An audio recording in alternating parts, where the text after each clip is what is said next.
వైఎస్ఆర్సీపీ ప్రభుత్వంలో తిరుమల శ్రీవారి లడ్డు ప్రసాదానికి కల్తీ నెయ్యి వినియోగంపై పెద్ద దుమారం రేగుతుంది.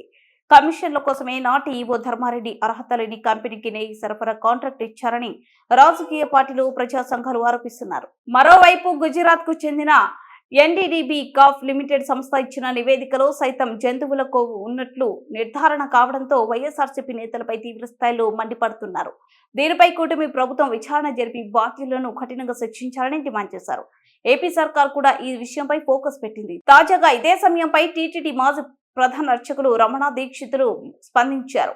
తిరుమలలో ప్రసాదాల నాణ్యతపై గతంలో ఎన్నోసార్లు టీటీడీ చైర్మన్ ఈవో దృష్టికి తీసుకెళ్లానని చెప్పారు. కానీ అది లాభం లేకపోయిందన్నారు. పవిత్రమైన ఆవు నెయ్యిని కల్తీ చేసి శ్రీవారి ప్రసాదాల్లో వినియోగించడం అపచారమని ఆవేదన వ్యక్తం చేశారు.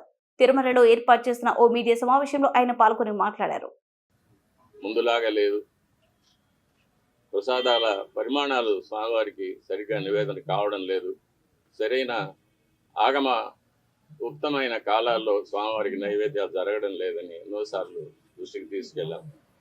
కానీ లాభం లేకపోయింది. దీనికి మరొక కారణం, నాది ఒంటరి పోరాటం అయిపోయింది. నాకు ఈ విషయాల్లో సహకరించేదానికి నా తోటి అర్చకులు ఎవరు కూడా వారి వారి వ్యక్తిగత కారణాల వల్ల ముందుకు రాలేదు.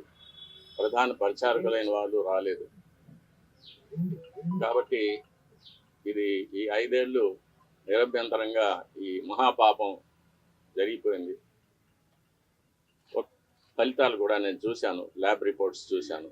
ఇందులో కూడా వెజిటబుల్ ఫ్యాటు, అనిమల్ ఫ్యాటు, జంతువుల యొక్క కొవ్వు పదార్థం, స్థావరాల యొక్క జంగమాల యొక్క కొవ్వు పదార్థాలు కలిసినట్టుగా ల్యాబ్ రిపోర్టులు చూశారు. పరిశుద్ధమైన ఆవు పాలతో తయారు చేసిన నెయ్యిలో అది స్థావరమైనా కానీ జంగమైనా కానీ కొవ్వు పదార్థాలు కలవడానికి వీలు లేదు. అది ఇంప్యూరిటీస్ కింద లెక్క వస్తుంది.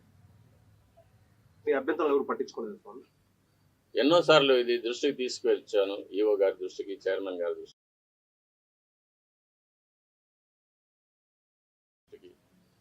కానీ ఎవరు దీన్ని పట్టించుకోలేదు. కాబట్టి అది అలాగే జరుగుతూనే వచ్చింది. నేను చూసి బాధపడటం తప్ప నేను ఇంకేమీ చేయలేకపోయాను. దీనివల్ల నేను చాలా ఇబ్బందులు పడాల్సి వచ్చింది. అయినా పర్వాలేదు, మా స్వామి కోసం నేను ఇది చేస్తున్నాను. మా స్వామి తృప్తిగా నైవేద్యాలు స్వీకరించి ప్రసన్నుడుగా ఉండి భక్తులను అనుగ్రహిస్తే అంతే చాలు. నా ఇబ్బందులు అది నాకు, దాని గురించి నాకు ఎటువంటి కష్టం లేదు. నేను గత ప్రభుత్వం నా పైన చేసిన కొన్ని కోర్టు కేసుల వల్ల నేను ఆలయానికి దూరంగా ఉండవలసి వచ్చింది. అంటే ప్రధాన అర్చక పదవికి దూరంగా ఉండవలసి వచ్చింది. నేను ప్రధాన అర్చకుడిగా చేయవలసిన నా కార్యక్రమాలు నేను చేయకుండా నన్ను